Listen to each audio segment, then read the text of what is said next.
Welcome to June's Market Update. Alicia, your trusted real estate agent, thought you'd find this information helpful and is ready to answer any questions about the local market.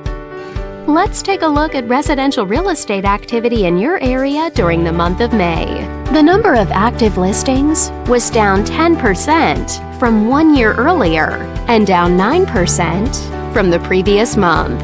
As you can see, the median listing price for the month was just over $440,000. Compared to last year, the average number of days units spent on the market before being sold was up 58%. This higher number of days may signal a slowdown in the local inventory turnover rate.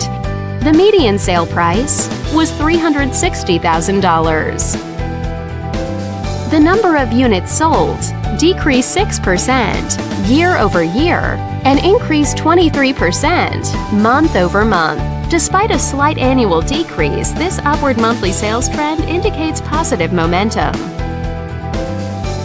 Thanks for watching. We hope you found this video helpful as you gather more information to make smart, informed real estate decisions.